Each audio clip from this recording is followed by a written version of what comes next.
여호와여, 의의 호소를 들으소서. 나의 울부짖음에 주의하소서. 거짓되지 아니한 입술에서 나오는 나의 기도에 귀를 기울이소서. 주께서 나를 판단하시며 주의 눈으로 공평함을 살피소서. 주께서 내 마음을 시험하시고 밤에 내게 오시어서 나를 감찰하셨으나 흠을 찾지 못하셨사오니 내가 결심하고 입으로 범죄하지 아니하리이다.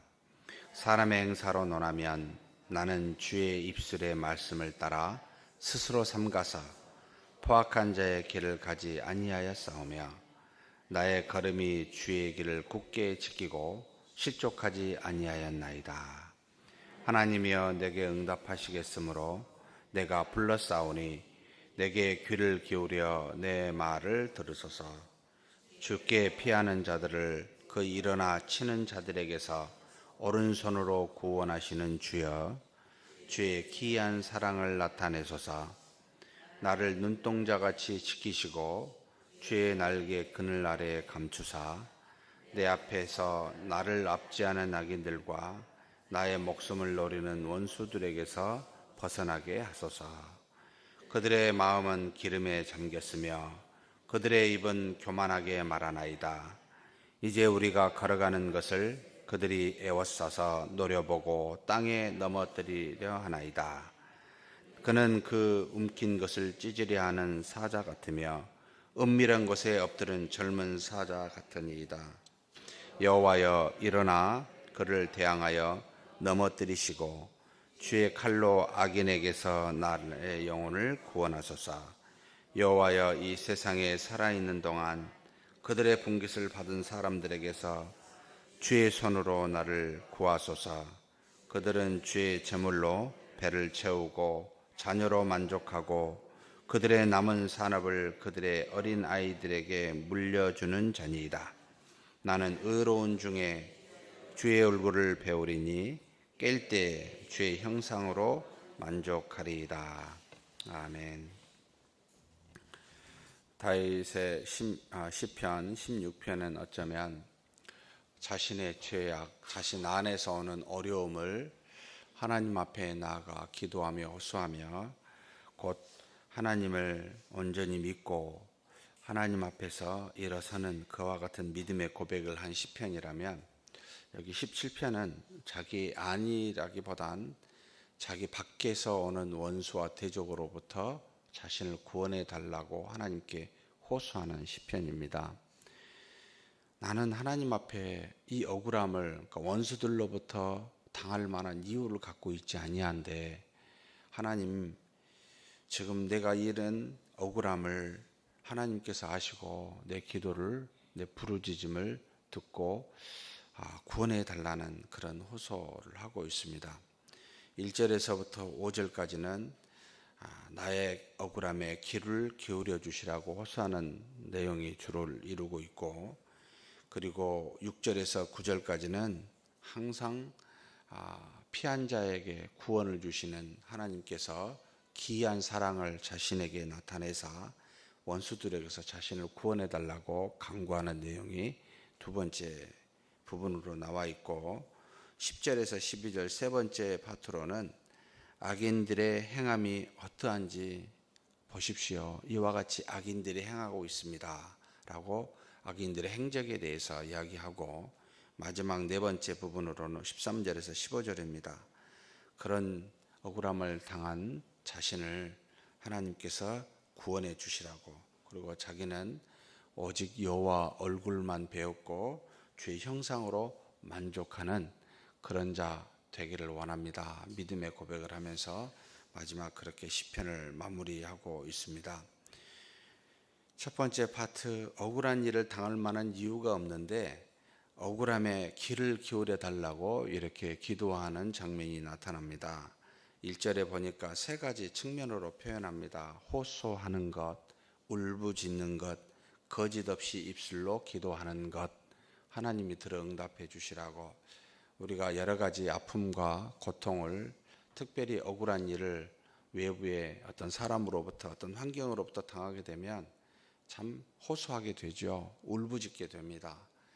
그리고 하나님 앞에서 그 문제를 놓고 그대로 기도하게 됩니다. 이럴 때 하나님 나의 기도를 귀를 기울여 주시라고 이렇게 기도하게 됩니다. 어쩌면 이런 생각이 들지요.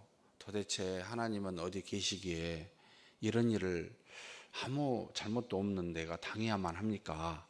라고 하는 일종의 그런 억울한 마음 때문에 그렇게 일을 어떤 아픔과 고통을 당하게 되면 하나님이 멀리 있게 느껴지기가 십상입니다. 그래서 지금 이 다윗도 하나님 항상 우리를 보시고 귀를 기울여 우리의 기도를 들으시는데도 내 기도에 귀를 기울여 달라고. 그 아픔과 고통, 억울함을 당하면 우리는 하나님이 가까이 있기보다 멀리 있게 느껴지는 그런 마음이 이제 이런 기도를 하는 거죠. 참 어찌 보면 자신의 마음을 잘 표현하고 있다 이런 생각이 듭니다. 우리가 기도를 할 때 아무렇게나 기도하기보다는 참 이렇게 기도하는 것도 참 본받을 만하다라는 생각을 하게 합니다. 여러분 자신의 마음의 상태를 살펴서 있는 그대로 이렇게 표현하는 방식, 거짓 없는 입술로 내가 지금 하나님 이런 상황에 있는데 하나님 어디 계십니까? 내 말에, 내 호소에, 내 부르짖음에 귀를 기울여 주십시오 라고 이렇게 기도했으면 좋겠습니다. 그러면서 무엇을 이야기하냐면 이게 어쩌면 다윗과 우리의 차이가 아닌가 생각이 드는데 2절에서부터 5절의 말씀입니다. 다윗이 얼마만큼 하나님 앞에 담대하게 기도를 하냐면 나를 판단해 달라고. 참 너무 공평하게 자기를 살펴달라고. 그러니까 얼마나 자신이 있으면 얼마나 다윗이 평소에 하나님의 말씀을 따라 살려고 했으며 그분을 따라 순종하고 있었으면 이런 표현을 할까 싶은 마음이 듭니다. 하나님 나를 보십시오. 판단해 보십시오. 내가 행할 만한 모든 마음에 있는 것들을 살펴보십시오. 주께서 내 마음을 시험하시고 밤에 오셔서 나를 감찰하셨사오니. 왜 밤에 오셨을까는 밤에 지금 기도한다는 겁니다. 항상 하나님 앞에 내가 기도할 때 하나님 나를 내가 말한 이 마음을 감찰하시지 않습니까? 나를 봐보십시오. 내가 이런 억울함과 원수로부터 대적을 당할 만한 이유가 도대체 어디 있습니까? 내 몸과 마음과 행함을 다 살펴서 감찰해 보십시오. 담대하게 이야기합니다. 참 죄가 있고 없고를 떠나서 다윗의 마음이 평소에 항상 하나님을 향하여 있다라는 생각을 이 표현에서 느끼게 됩니다. 흠을 찾지 못하시지 않습니까? 라는 표현을 할 때 나에게 죄를 찾지 못하였지 않습니까? 라는 말보다 내가 항상 주를 향하여 있는 것을 아시지 않습니까?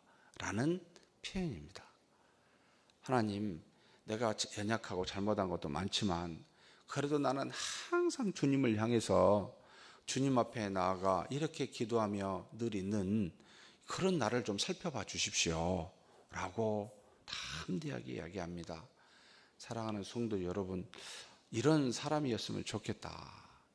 우리는 아직 타락한 본성으로 비록 성령으로 말미암아 값없이 은혜를 입고 매일 살지만 우리가 허물이 있고 또 사람의 어떤 성정이 있어서 분을 내고 화를 내고 때로는 죄를 짓기도 하지만 그러나 그럼에도 불구하고 하나님 앞에 엎드려 하나님을 향하여 있는 다윗과 같이 그렇게 사는 저와 여러분이 되었으면 좋겠다 생각이 듭니다. 그러면서 그가 뭐라고 말합니까? 내가 결심하고 3절입니다. 입으로 범죄치 않겠습니다. 않습니다. 라는 표현을 쓰는데요. 불평하지 않겠다는 겁니다. 내가 억울함을 당할 만한 이유가 없고 그럼에도 불구하고 내가 이렇게 많은 원수로부터 대적으로부터 고통을 당하는데 이것 가지고 내가 하나님 앞에서 불평하지 않겠습니다. 입술로 범죄하지 않겠습니다. 라고 말합니다. 사랑하는 성도 여러분, 참 다윗의 믿음이 얼마나 큰지 모르겠다라는 생각을 이 말씀을 통해 느끼게 됩니다. 그러면서 4절에 사람의 행사로 논하면 나는 주의 말씀을 따라 스스로 삼가고 포악한 자의 길을 가지 아니하였습니다. 모든 사람이 행하는 것과 같이 행함을 한번 살펴봐 주십시오. 나는 주의 말씀을 따라 스스로 내 자신을 늘 삼가 조심해 있습니다. 그 말씀을 붙잡고 살았습니다. 또 포악한 자, 곧 믿지 않는 폭력을 행사하는 그와 같은 자의 길을 가지 아니하였습니다. 라고 이렇게 고백합니다. 그러면서 나의 걸음이 주의 길을 굳게 지키고 실족하지 아니하였습니다. 주신 율법에 따라 그 율법을 다 지키지 못하여 하나님 앞에 제사를 법대로 나와 드리기는 하지만 그래도 그 율법 붙들면서 그 주의 길을 따라 계속해서 살아온 나이입니다. 라고 지금 이렇게 고백하고 있습니다. 사랑하는 성도 여러분, 우리도 이래야 되지 않습니까? 비록 문제 많고 여러 가지 아픔이 있지만 매일 하나님 앞에 나오는 내 자신입니다. 하나님 아시지 않습니까? 하나님께서 내 형편을 아시고 내 억울함을 돌아봐 주십시오. 적어도 하나님을 향하여 이렇게 나와 기도하는 자가 아닙니까? 라고 그런 고백하는 저와 여러분이 되기를 주의 이름으로 축복합니다. 그러면서 두 번째 6절에서 9절 파트를 맡아냅니다. 하나님께서는 응답하시는 분임을 먼저 이야기합니다. 하나님의 내게 응답하시겠으므로 내가 불러싸우며 내게 귀를 기울여 내 말을 들으소서 해놓고 죽게 피하는 자들을 구원하시는 하나님임을 알고 기이한 사랑을 자신에게 나타내달라고 이야기합니다. 기이한 사랑을 나타내달라는 말은 내가 알 수는 없지만 이 억울함으로부터, 이 원수들의 대적으로부터 하나님이 나를 사랑을 베푸사 그 환경에서 벗어나게 해달라고, 인간이 알 수 없는, 내가 도저히 헤아릴 수 없는 그 사랑으로 이끌어 달라고 이렇게 지금 간구하고 있습니다. 그래서 나를 눈동자같이 지키시고 주의 날개 아래 감추게 해달라고. 눈동자같이 지킨다는 것은 항상 보고 계십니다만 원수들이 나를 헤아려 할 때 막아주시라는 뜻이죠. 위험이 있으면 그것을 나를 보호해 주시라고 그렇게 지금 기도하고 있습니다. 눈동자처럼 지킨다는 말은 항상 나와 함께 하사 나를 모든 위험으로부터 또 목숨을 구원해 달라고 그렇게 구하는 거죠. 그러면서 주의 날개 아래 감추어 달라고, 그 주님 안에서 평안을 누리고 수많은 원수들로부터 보호해 달라는 말을 하고 있습니다. 그러면서 9절에 뭐라고 이야기합니까? 내 앞에서 나를 압제하는 악인들과 나의 목숨을 노리는 원수들에게서 벗어나게 하소서. 9절에서야 드디어 이제 정확한 표현을 합니다.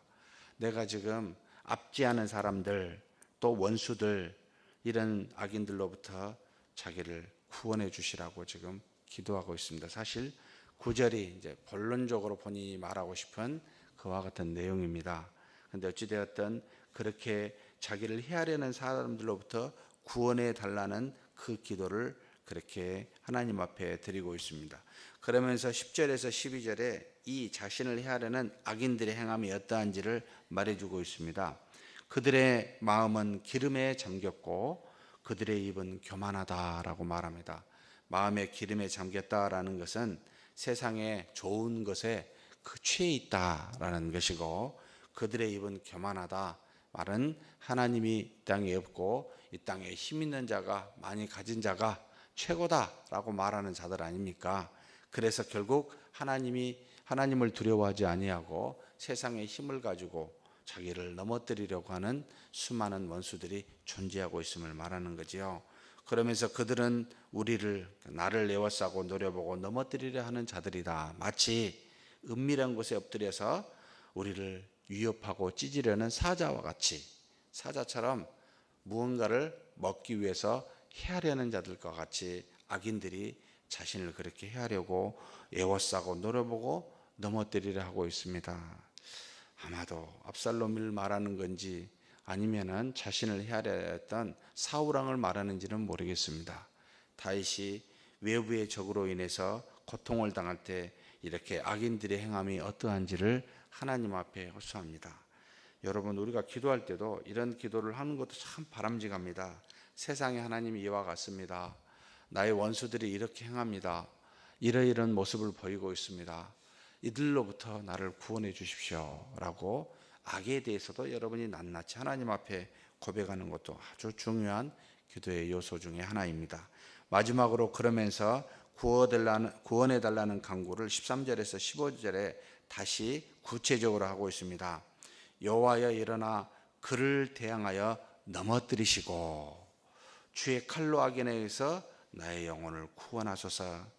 그들을 대항해서 넘어뜨리시고 하나님이 칼로 그들을 치사 자신을 구원해달라고, 하나님의 능으로 그들을 무찌르사 나를 구원해달라고 이제는 구체적으로 기도합니다.